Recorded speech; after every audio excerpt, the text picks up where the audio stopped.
Hey everybody, welcome to the Fraud Prevention Roundtable series. My name is Alexander Hall. I'm the owner of Dispute Defense Consulting and the host of this little series. Today, I have an exciting guest with an exciting topic. I have Mr. Andre Ferraz from Incognia. He's a CEO and co-founder. And the topic for discussion, disabling bot attacks with session data and geolocation.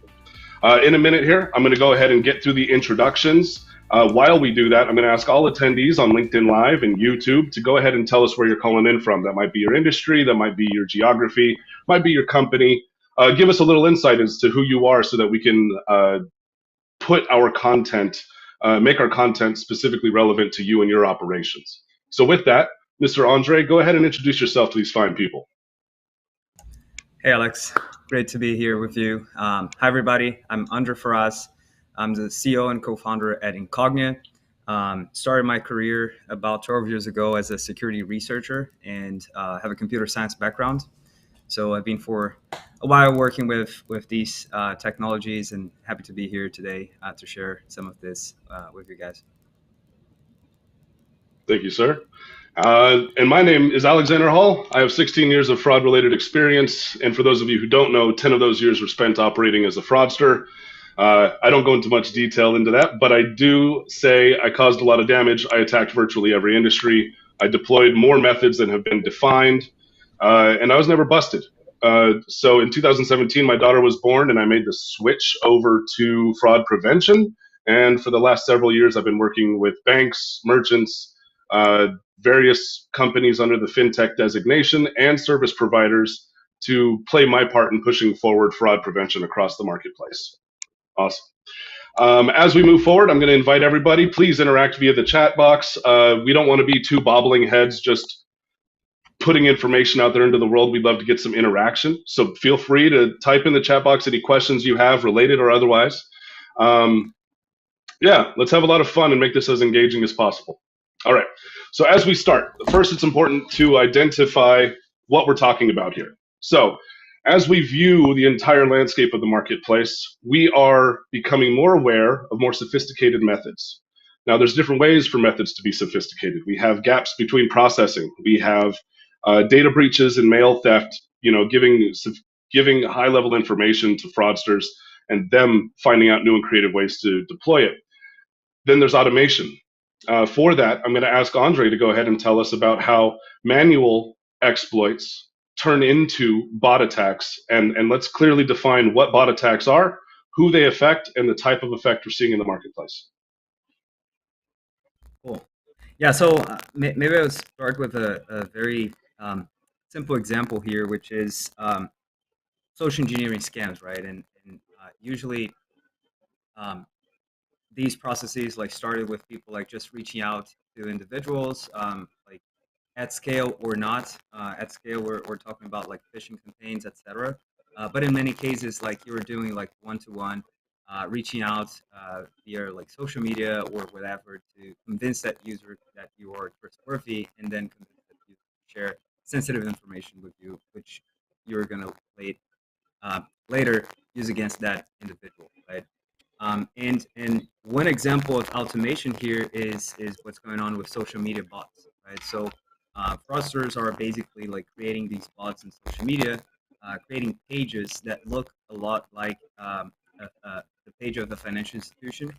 And one example of attack here that we observed was that every time someone followed the official page of a financial services company, a very similar page, which was created by the fraudster, would follow you back, right?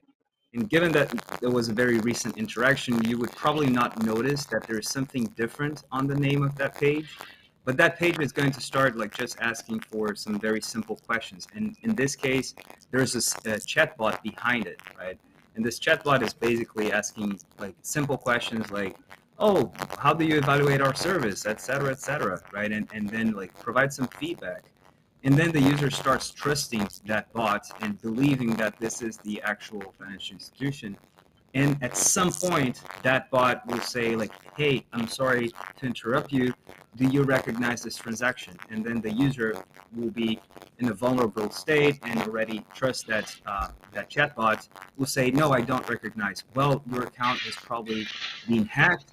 I need you to share some information so I can help you, et cetera, et cetera. At some point, that bot is going to ask you for passwords or for the OTP that was sent to your phone number, for example, right? And then when that happens, the bot is then enabling the fraudster to take over that account, and then like all types of bad things can happen after that, right? So that's a quick example of something that used to be manual, and then fraudsters figure out ways to automate it using chatbots and machine learning technologies as well.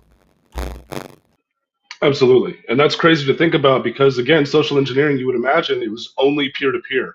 You would think it was phishing, you would think it was uh, in person manipulation, telling sob stories to the customer service. Um, to think that the automation has taken such a personal, emotional, right, methodology and automated it is certainly crazy. Um, yeah, that's crazy to think about, and I think it's very important for consumers to understand that as we adopt uh, familiarity with all these chatbots throughout the merchant marketplace and the financial services, where we're used to dealing with automated scripts to get through these different processes, that those same processes can be deployed by fraudsters. I think that's a great point. Thank you. Moving forward from there, where are we seeing the biggest explosion of bot usage across the marketplace? Yeah, well, it's hard to point to a single industry here, so I'll mention a few. I'd say that the first one, where at least I'm seeing a lot of activity, is the gig economy space. And the reason why I believe that there is so much going on there is basically because it's a new space, right? It's a new environment. The rules are not very well established yet. Each company has different policies. There are not many standards, and basically, the fraudsters are finding those like small vulnerabilities and exploiting them, right? So, given it's a nascent industry, there's a lot going on there, and there's a lot of money involved in the gig economy space. Right? Another thing that makes it more complex for the fraud fighters on the gig economy companies is that they have to deal with a much more complex environment.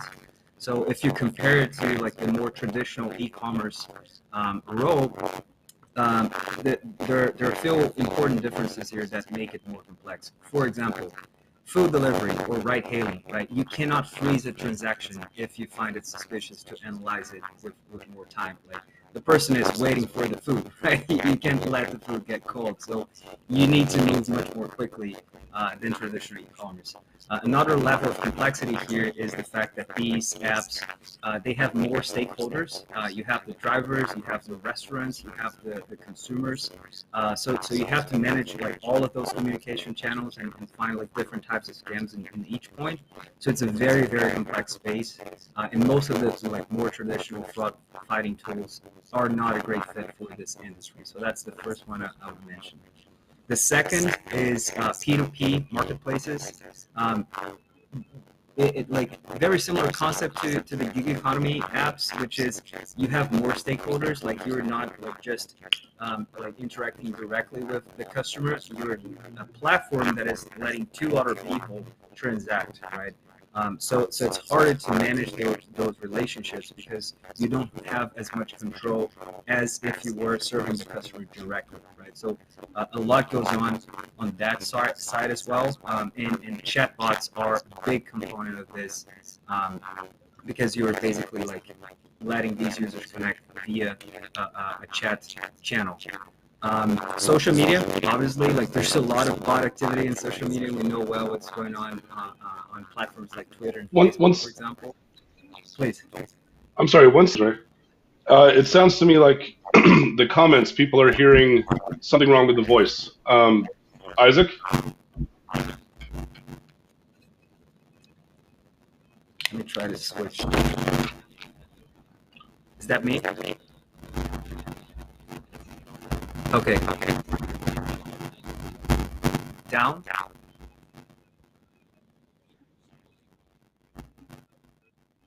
Oh, give me 1 second. I'm connecting the headset. Is it better now? Okay. There we go. Now I noticed it. Okay, there we go. Sorry about that. Yeah, I was just reading the chats and it wasn't coming through clear. Now you sound great. All right, so yeah, please continue. So we were talking about peer-to-peer marketplaces. We were talking about, I think we were hopping into peer-to-peer marketplaces from the gig economy with the driving apps, the delivery apps, and things like that. Yeah. So peer-to-peer marketplaces. Another reason why it's a good target is because like the platform has much less control over what's going on, because they're basically enabling two other people to connect through the platform, and then again, like chatbots, for example, come into play for scams and things like that. Social media, that's obviously in the news all over the place, right? So Twitter, Facebook, all of these big platforms facing a lot of issues with bots, and in a different way, right? These bots are not trying necessarily to make money. These bots are trying to like spread information in a different way, etc. And then finally, financial services, right? And so the fintech apps, the crypto exchanges, the large financial institutions as well. There's a lot of bot activity going on there as well. And mainly around credential stuffing and ways to like take over accounts at scale, but also at account opening, where these apps are used, these bots are used to open accounts in bulk. Absolutely. That's a great point to make there with the financial institutions. When we talk about exploits that exist throughout all of those, except with the exception of the fintech, all of those examples that you gave are great because, as you said, they're emerging technologies, they're emerging platforms, they're emerging systems, right? They're not heavily regulated and they're not mature quite yet. Add to that the fact that the users are able to interact with each other, right? It's peer to peer, or it's a person hailing a ride from another person. It's granted they are a business owner on their own, but it's still a person that's on the other side operating this business. And then add to that the fact that that we have to bring down the time for manual analysis, and it really drives home the need for automated detection and to make sure that we're doing our job as efficiently and effectively as possible. Now, the last thing you mentioned was the fintech, the neobanks, the cryptos, so on and so forth. It's really interesting to think about how many methods apply to financial institutions and then how each one has a way to be automated. So, for example, the one that comes to mind for me immediately would be, as you said, account creation or logins. A simple CSV file plugged in through an automated script can run through the login forms, and then couple that with the idea that these data breaches and the mail theft that's happening out in the world are giving access to more and more sensitive information is being leaked out into the black market. I think those are two very important factors that come into play. When we were discussing this, you brought up something very interesting, that there were two different channels that are necessary for bots to be successful. Let's hop on into that. Describe to us the difference between the two and why these two are important. And of course, those two are mobile and web apps. Absolutely. Yeah. So in each of these channels, these bots actually behave quite differently. So for example, starting on the web channel, the browser the browser is a very wild environment. Like anyone, like any end user, can basically like edit whatever is going on a browser, right? You have a lot of control over that. So if you go to any like random website and you like click using the right button and you start inspecting element, you can start like altering things right there, right? So because of this extreme flexibility that any end user has to like edit things on a browser, it makes it easier for a bot network to be successful in this environment, right? It's also harder on a browser environment for you to detect if you are in an emulated environment, for example, and all of those things. And this basically makes it very difficult um, for example, like device fingerprinting solutions to work as expected, because fraudsters already found multiple ways to circumvent this. You also have to add another layer of complexity here, which is that the main like browser um, like companies like Apple, for example, that has Safari, and Google with Google Chrome, and Mozilla with Firefox. Uh, these institutions, they are performing a lot of changes to their browsers, including a lot of those that are intended to improve privacy. On the other hand, this is also hurting the fraud prevention platforms because they're receiving less data or less reliable data that can be used to identify potential fraud, right, and suspicious activity. So this increases the complexity and the likelihood that a bot network would be successful in this environment. So as we know, to fight bots in this environment, the initial phases were more around utilizing CAPTCHA, right? So CAPTCHA and reCAPTCHA and like all of the following versions. Um, I believe that no user likes that. Myself, I hate when I find that, but it is necessary in some situations, right? But then there are some modern technologies that came into play that can address some of these issues, but we're going to talk a little bit more about later.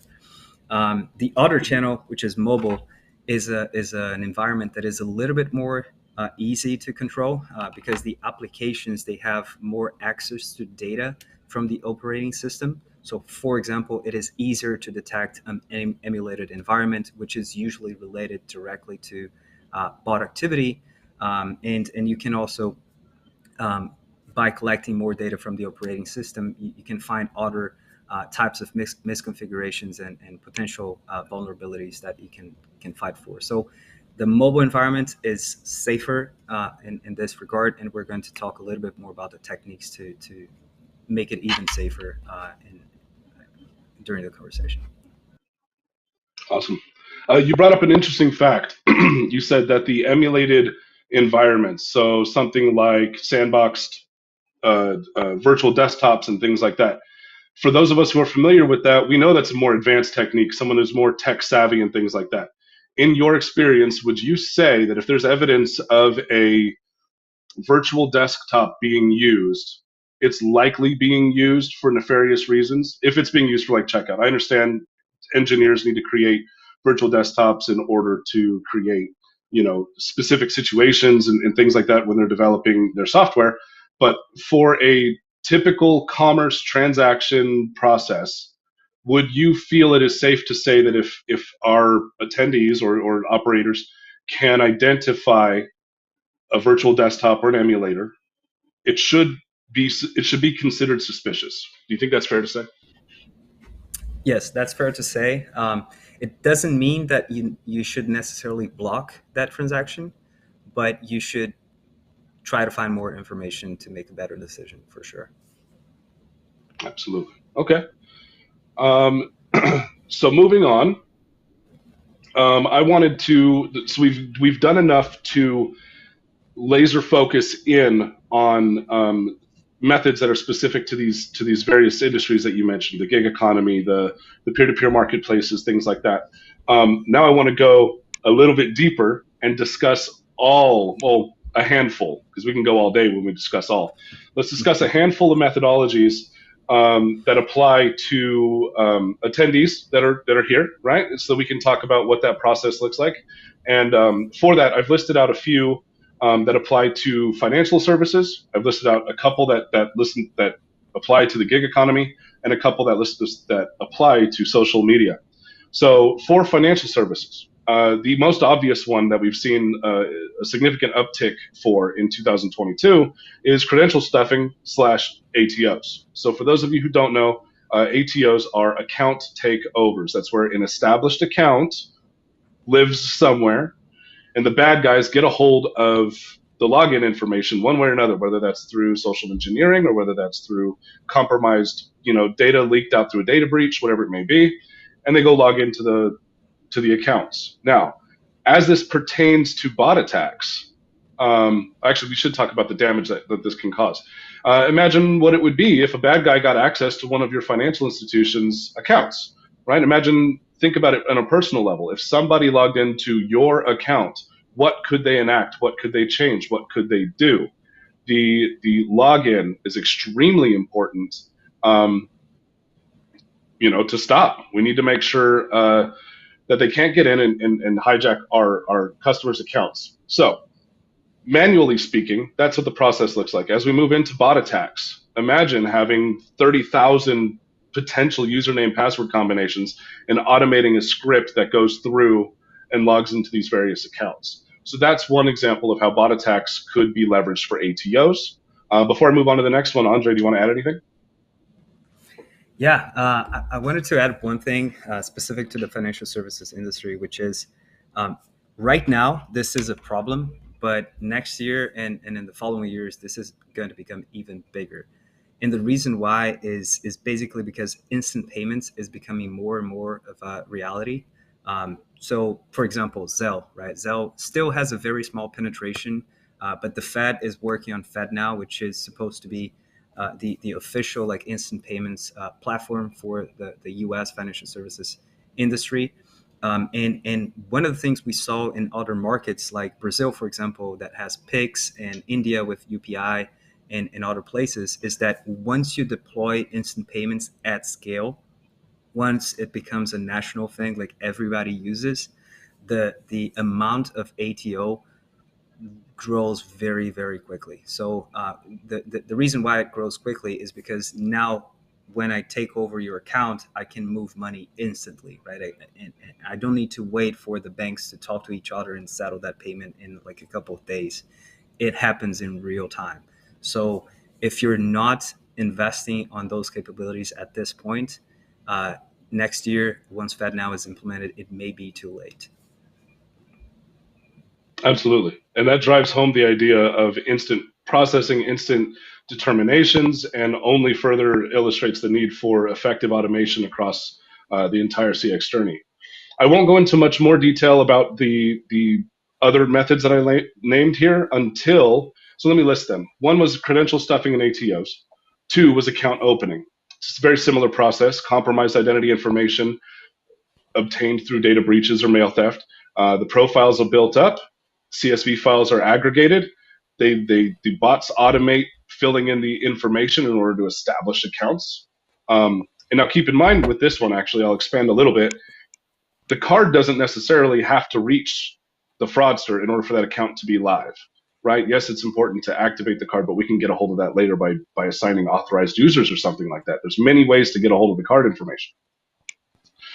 The value starts with the actual owning of the account, right? So it's effectively a bucket that you can put money into. Imagine if a fraudster opens up 30 or 40 accounts and gets access to 30 or 40 ATO'd accounts, and they start to funnel money back and forth.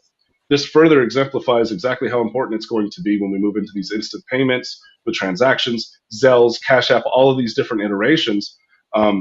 It has the chance to explode significantly. So there's account opening, which ties into mule accounts, which is kind of what I just described. Mule accounts being opened and funneling money into and out of. Four, Andre, this is what you and I spoke about when we were in person at Money 2020, was dormant accounts. Something for consumers to consider are accounts that they had 10, 12 years ago that are no longer active. Well, imagine, actually, I'll let you speak to it.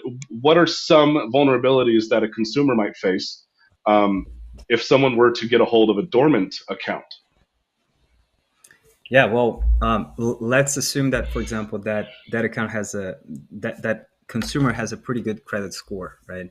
And I take over your dormant account. You don't even notice. You don't even use it. You won't know what's going on. But because of your very high credit score, I can go on that account and, for example, ask for a loan, right? And then funnel that money into a mule account or a fake account that I've opened before, right? um, at some point the bank is going to knock on your door and say like, hey, your payment is overdue, and you would be like, what did I do? Like, I wasn't using this account. Well, someone was, and someone took a lot of money from us. Absolutely. Yeah, that was when we got onto that topic. I thought that was really crazy because we don't hear that spoken about very often. As we wrap up financial services and financial institutions, I think it's very important to consider that everything that we've outlined up to this point is the automation by a single bot device automating manual exploits. Well, this is the first time where we'll go ahead and start to mention the idea of fraud farms, bot farms. Andre, so far we've spoken about manual exploits, we've spoken about bot automation. I think this is a good opportunity to introduce us to what bot farms are. Go ahead and take it away. Perfect. Yeah. So this concept of bot farms actually started in the digital advertising space, because there were a lot of like apps and websites that they made money by basically having people coming to their website and clicking on the ads, right? So that was the way they monetized. And basically, some of these applications, some of these websites started using what's known as bot farms, right? And in this case, or click farms. In this case, there were like a huge number of like smartphones or computers in a single place where these computers were basically clicking on those ads all the time and making money to the website or the app, right? But then the same concept is now being applied for fraud in a more um, intensive way. So the same concept applies, right? A single location with multiple devices, like usually hundreds of devices, all of these devices running automated scripts, creating fake accounts, taking over existing accounts, and doing all sorts of things, right? And the reason why this is very challenging is because on the fraud fighter side, you're only seeing like a huge number of devices doing like similar things, but you're not able to connect all of those devices to the same individual, for example, or to the same place. So this makes it a lot more challenging. You think there's a lot of people attacking you, sometimes it's only one person. Absolutely, and I think we'll get into that in the strategy. But you just introduced something that I write about regularly, which is the dimensions of fraud prevention. We tend to get very granular when we do our analyses. We look at a single transaction, we look at a single account, we try to tell the story from beginning to end along one linear path. However, this data point here, being IP address, has been seen across 50 or 60 accounts. This device ID, this device fingerprint data point, this geolocation has been seen. But we're so far trending. I don't want to be rude. We're like trending towards only isolating one use case and going down. We need to expand out to what I call the third dimension of fraud prevention, which is to see how we can best cross-reference data points across accounts and across transactions. Very important in a holistic strategy development process. Thank you, sir. Um, Moving on from there, we have the gig economy talking about credential stuffing and ATOs. It's effectively the same process. It's an established account. ATOs, get going there. Is there anything you want to add that changes this from financial services to gig economy? That's pretty much the same. Okay, yeah. And then in social media, okay, we had the ATOs, then we had social engineering for credential phishing. Yeah, let's touch on that because you had mentioned social engineering before, and I think you gave a good explanation for what this is. But let's dive into an additional use case and drive home what the risk is to consumers when their social media accounts, when you think you're interacting with your friend and you're not. Yeah, exactly. Well, a lot goes on in social media because it's obviously a much less regulated environment. Again, like the rules are not set for everybody. Each company will have a different policy. Each company will have a different set of authentication factors they put in place. So, for example, on Twitter, I remember that there was a study that revealed that only 2.5% of Twitter users had 2FA enabled.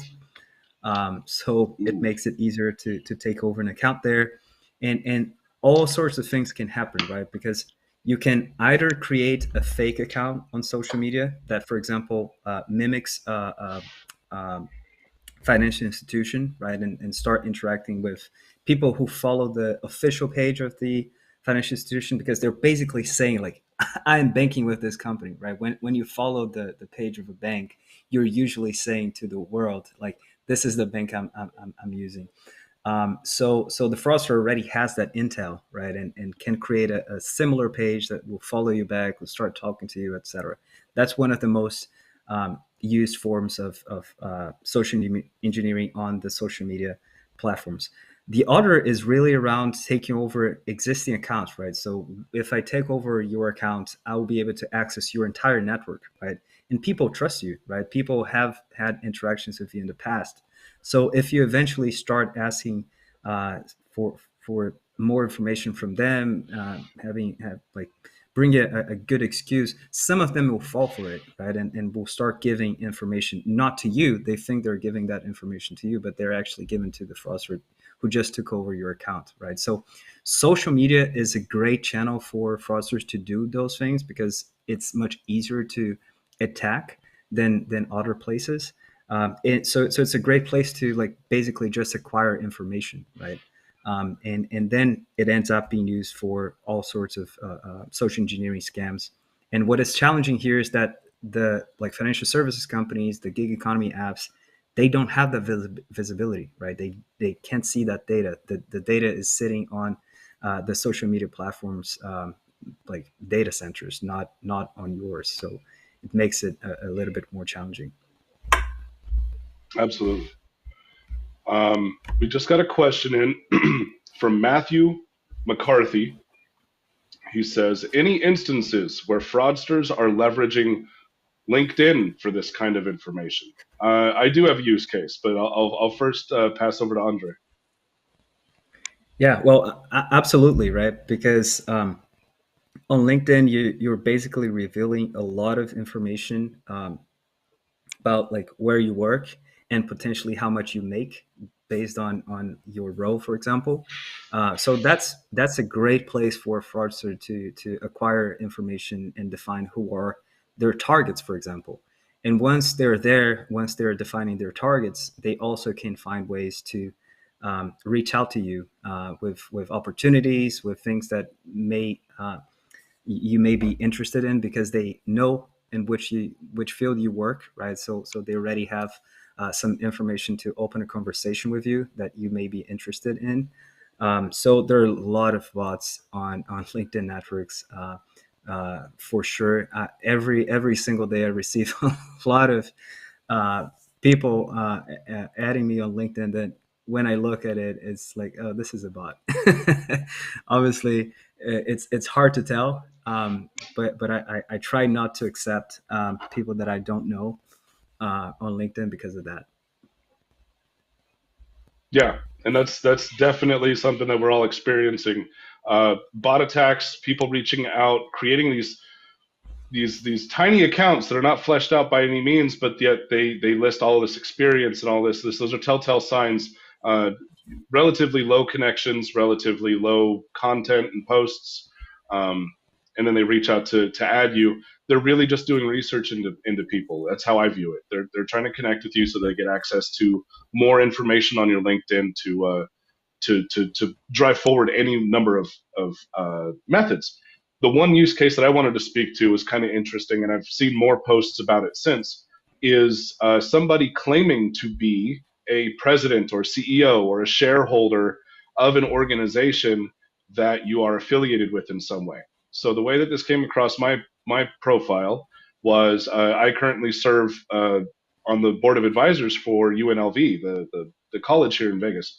Um, and someone reached out to me claiming to be the president of UNLV or something like that, and asked me, "Hey, Alexander, do you remember me? We met at an event last year. Blah blah blah blah blah blah blah. We need to have a conversation." So of course I'm like, "Okay, did we? Whatever." So I engaged, um, and then about three back and forths later, he asked me to run to Walmart and pick up gift cards for a meeting that he's heading into. Don't do that. Yeah, so it got pretty straightforward, but it was definitely time consuming, and it made me wonder what was going on. So best practice for that is to go ahead and notify everybody else that you might be associated with in that particular arrangement. Let them know that you encountered this. Send screenshots. Definitely tell the person that they're posing to be that this is happening, and then hopefully you nip it in the bud. So yeah, that's my fun little story. Yeah. By the way, So as we move another forward into comment the about LinkedIn is just that LinkedIn is also a great place to send PDF files because given it's a network, like a professional network, it's very common for people to like send you like their curriculum, for example, using a PDF file, and all sorts of things can be there. Never download those PDFs. oh yeah, Please. yes, never download unsolicited uh, PDFs. Never. Good point.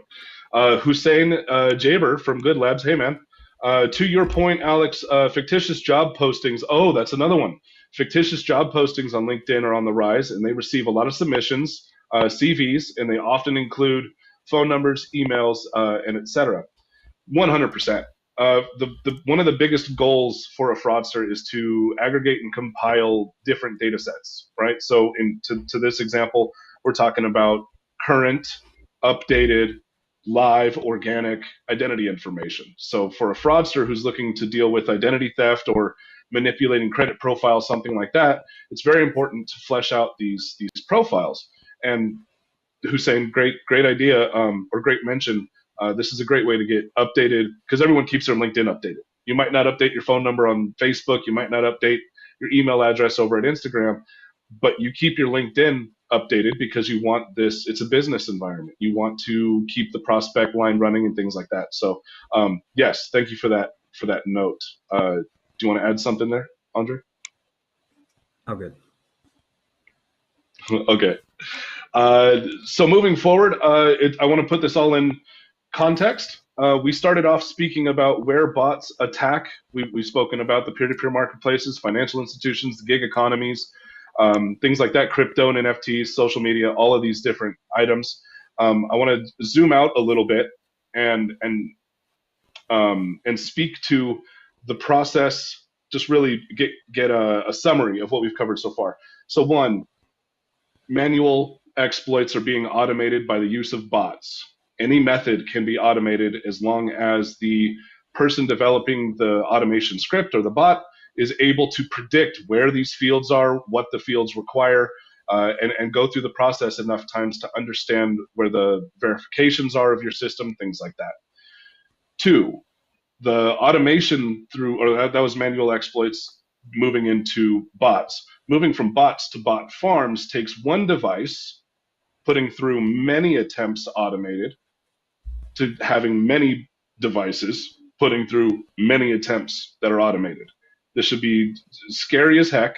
And as we move forward, I think it is important to go in depth on the data that's available. So the question I have for you, Andre, is how are these attacks represented on the back end of financial institutions, the gig economy, social media, and the peer-to-peer marketplaces?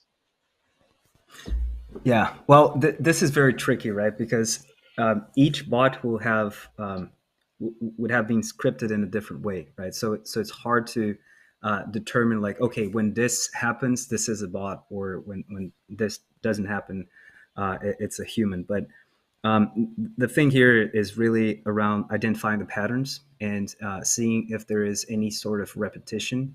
Um, Most of the rules that people build are around, for example, velocity. Like if they identify that a single device is trying to open multiple accounts in a very short period of time, they should block that device, etc.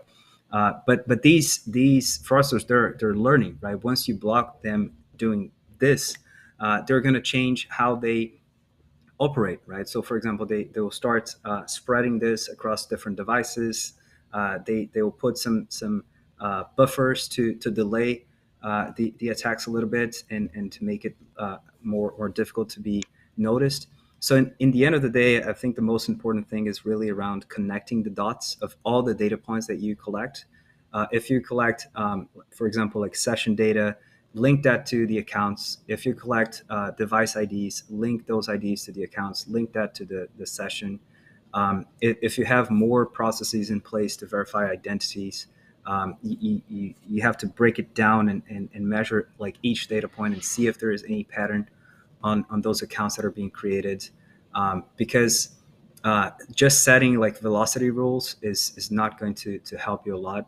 You have to analyze much more data and try to identify like those patterns, linking all the different dots you already have. Like most people already have all the data they need. They're just not analyzing it in the right ways, right? So that's one thing. Another thing is doing your best to identify if that is a real device, because a lot of this is happening on emulated environments, because it is more scalable to do it that way, right? So if you get a single device, you can run many emulators at the same time, right? So a single device can turn into multiple devices just by doing that. So if we're able to detect emulators accurately, that's also a great thing, right? That's a very important data point. And other things that can help you also identify bot networks is identifying if the devices, if you know that it is a real device, if there is no integrity issues with those devices. So, for example, if there are remote access type of applications on that device, like a team viewer or a remote access Trojan of some sort, what can happen is the fraudster can be using someone else's device, right, to perform their activities, right? They're basically outsourcing that to someone else. So it is easier, it's less risky, because even if that device gets caught, it will be harder to link that to the fraudster. So that's also something they would do to try to hide their identity. So try to identify anything that can remotely access that device, because that's also a risk. Um, and finally, behavioral data, right? And which goes back to my original point here, which is linking all the dots and trying to identify patterns. Like if you have more and more behavioral information, you will be more able to detect those patterns. So try to get as much behavioral data as you can. Awesome. Thank you. You touched on many good points there. The one thing I want to extract from there is typically people, when they first set out to identify bot attacks, as you mentioned, their first thought is to go to velocity attacks, velocity data points. How often, how quickly, how this, how that. And that falls into the category of behavioral analytics, depending on if it's one attempt against one session, or if it's one attempt across multiple sessions, right? They typically measure it that way, but they don't consider exactly what you said, which is these automation scripts are taking into consideration that the good guys are watching for high velocity, low response time, or quick typing in, quick behavioral things like that. They're watching for it, so they're intentionally elongating the time that it takes for them to interact with these different forms. I think that was a great point that you mentioned that. Thank you. So we've covered session data, we've covered behavioral analytics. Now I think it's important. So that's how bot automation stands to be detected across the entire spectrum. Let's move into how bot farms have evolved from singular bots and what those bot farms are doing to avoid detection. Perfect. Yeah, so bot farms are basically like a more scalable way of attacking with bots, right? So instead of having a single bot, you can have multiple. And in each device, you can also run multiple emulators. So it goes on and on. And the main things that these fraudsters are doing to hide these networks is really trying to um, make it look like separate devices, right? So how would you do that? Basically, the first thing would be to spoof location data. So, for example, they're going to spoof like the IP addresses for sure, right? They don't want all of those devices to be linked to the same IP, because then it will make it very easy for whoever is on the other side to identify it. Same applies to more granular geolocation information like GPS data, for example. It's very easy to spoof GPS information as well. There are multiple ways of doing location spoofing, including fake GPS apps and app tampering. So that's one other thing that they'll try to do. Um, Emulator usage, again, right? So the emulator brings a lot of scalability for fraudsters that are using bots. So making sure that you're able to identify emulators is super important here. And yeah, like I think if you find those ways to identify those potential risks, you will probably be able to find the bot farms. The tricky part, though, is very few companies are currently detecting location spoofing. Very few are able to do that. They're able to detect IP spoofing for sure, detect VPNs and proxies, etc.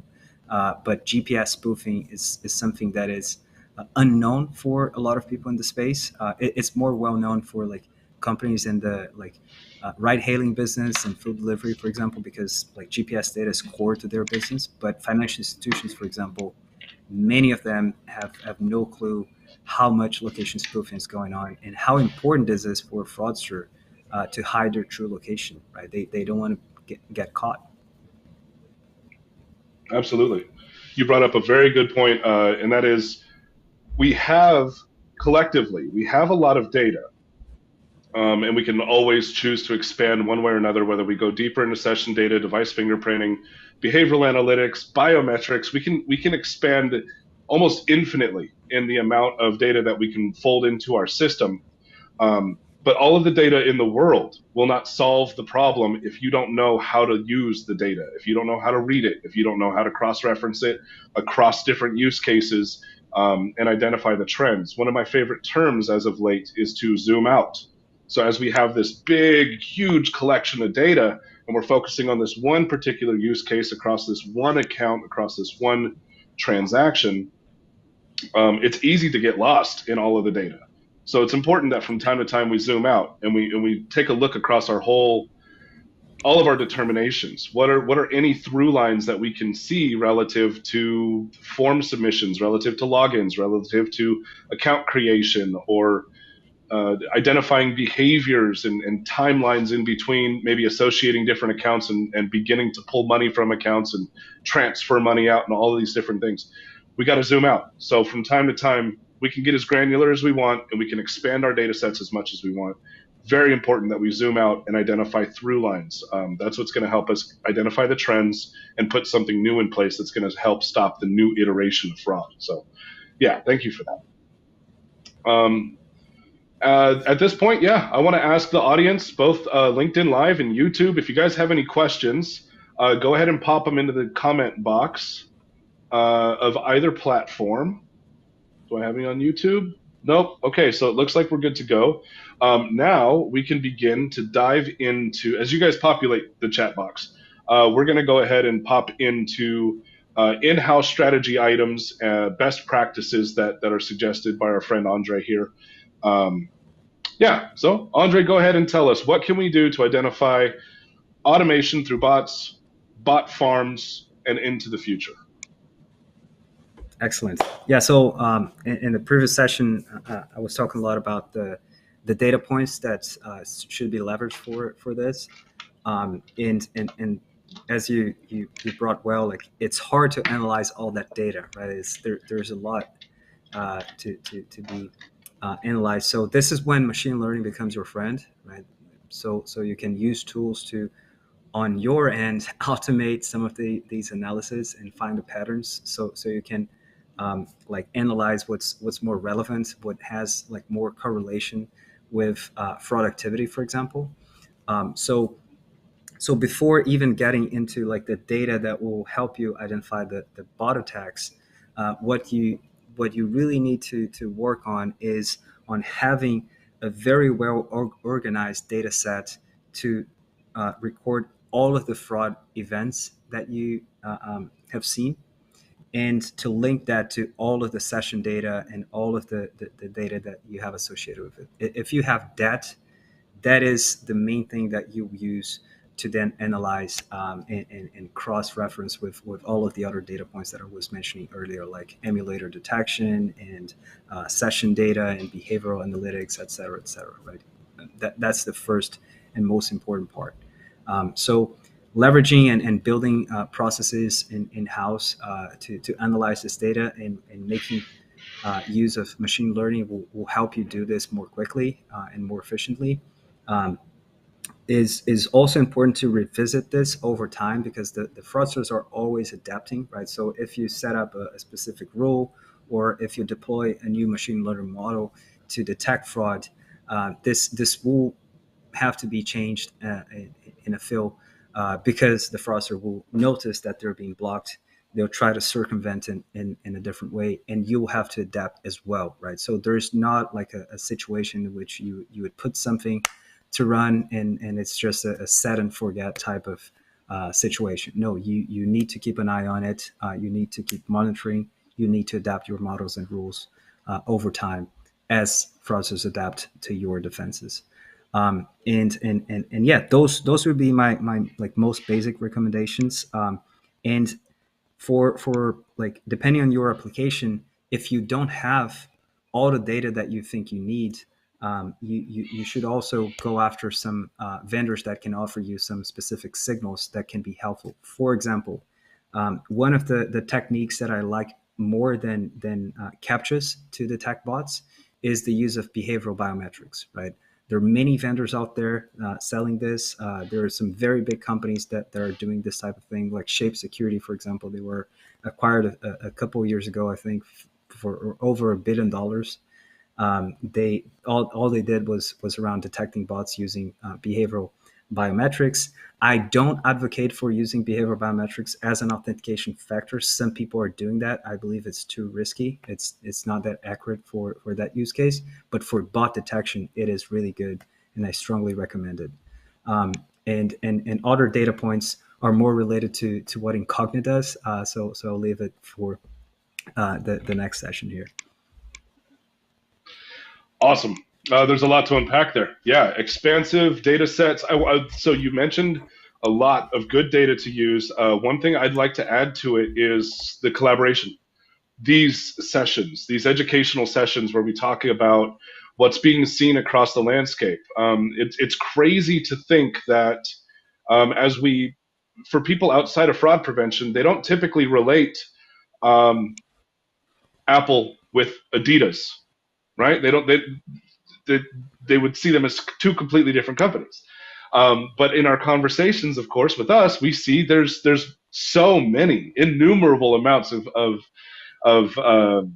similarities between their operations. And when we're trying to target fraud, we see that so many items are seen across the landscape that apply to companies that otherwise you wouldn't think were directly related. You wouldn't think Chase Bank and Nike would fall to the same vulnerabilities or would have to employ similar strategies, but they do sometimes. And with that being said, I feel it's very important. That's actually why I launched this roundtable series, is to, instead of only having data point, which is of course very, very important, it's very valuable to have expansive data sets. We also need to tell stories and help people understand what other merchants and what other financial institutions are seeing across the marketplace, so that we know where to look to identify new behaviors. So that's one I wanted to add to that. I love what you said about the expansive data sets. Great. Two was moving forward and identify and being nimble. That's really what the idea was to be nimble. Understand that what we put in place today is going to be identified by fraudsters tomorrow, and now the day after tomorrow, we're going to have to make some adjustments. We don't know what that time frame is, and it changes all the time, but that's something that's a realistic thing to consider. So yeah, I loved your points there. I think, let's see if we have any new questions. Yeah, here we go. A question. Where'd it go? Oh no, I lost it. How did I lose it? Sorry, bear with me. That was strange. I clicked on the comment and it went away.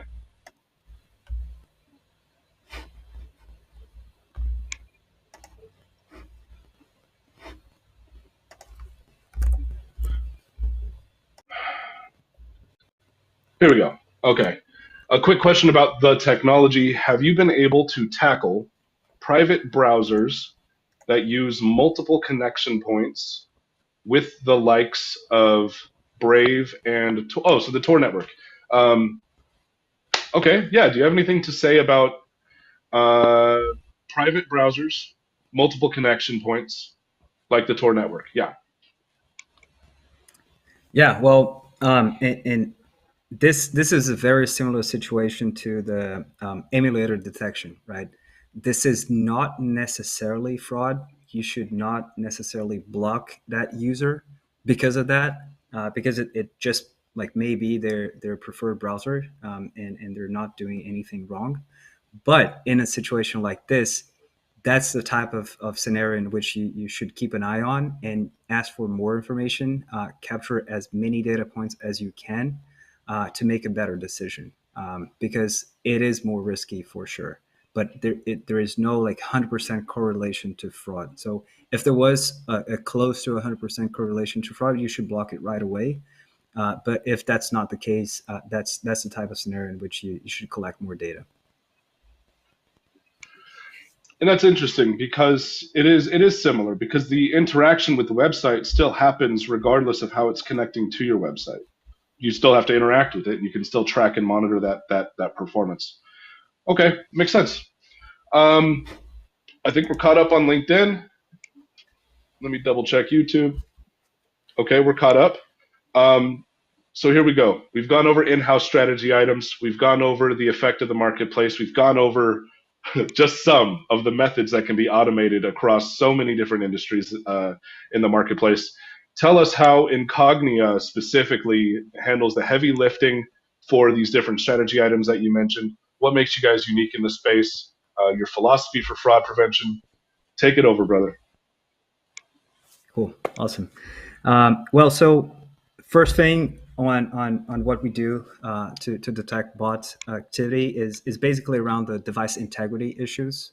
So Incognia has a mobile SDK that the customers implement on their applications and also on their websites. And basically, with this, we're able to detect things like emulators, root, um, like remote access trojans, app tampering, app cloning, those sort of things. This is the first layer, and the most basic layer to identify if there is some sort of misconfiguration or risky situation that is highly correlated to bot activity, for example, and other types of fraud, right? So that's the first like core layer here. The second is related to behavioral analytics. So we have a device fingerprinting solution, and with that, we're able to identify if that same device has tried to open multiple accounts, access multiple accounts, those sort of things. So that's also another layer. And then finally, what really sets us apart is our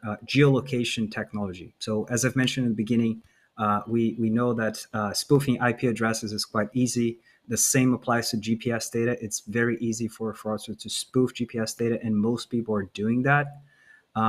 So we have created a proprietary technology for location that goes beyond the GPS signal, right? We capture data from like other sensors of the smartphone, like Wi-Fi, Bluetooth, and others. And with those signals, we're able to identify the location of that device with much higher accuracy. So the GPS, for example, is able to know in which building you are. We're able to understand in which apartment, in which room within that apartment that smartphone is located at, or that computer is located at. So with this super high precision, we're able to do new things, like, for example, detecting fraud farms, right? So if we see that there are multiple devices in a single room or a single apartment, that is not natural. That is very likely to be fraud. And if we spot any suspicious activity coming from that specific location, we would flag it as potentially a bot farm, right? So this is one of the ways that you are able to limit the scalability of the bot attacks and any other form of fraudulent activity by detecting and linking multiple devices to the same place using more precise location data, right? And with that, there are multiple other things that can be done, like detecting location spoofing, obviously verifying addresses. So when the user is making a purchase or opening an account, you can see if the user actually lives at that address that is being stated. That's a signal to identify the good users, not the bad ones. Trusted locations, which is basically if the user is logging in or transacting from a place that they go very frequently, it's another relevant data point for identifying the good users. So that's another thing that you should keep an eye on, which is not only trying to detect fraud specifically, but also trying to find ways that you can, with confidence, identify who are the good users, because then you can offer a great user experience for them and leave all of the tough questions for the ones that you find more suspicious, right? So you create friction for the ones you find suspicious, but you remove friction for the ones that you find as good actors. That's awesome. Yeah. So it really, you have encapsulated with Incognia all of the items that we mentioned across this journey. Zooming out, cross-referencing data points, powerful analytics, especially with the geolocation. I remember when you first introduced me to Incognia, I was highly impressed with the accuracy and how the unique way that you measure the geolocation there. Super awesome. And then additionally, you talked about, you touched on the philosophy behind your fraud prevention, which of course starts with zooming out across data points, cross-referencing the data points, and understanding how these data points can be leveraged for different interactions and transactions. It's super powerful stuff. Great, great things. We're 4 minutes over, so I guess we need to go ahead and end it and give everybody, be cognizant of everybody's time. Let me run into LinkedIn comments. Tarun asks, can a private VPN still be detected? Yes. I assume so. So they're basically two different ways of detecting VPNs.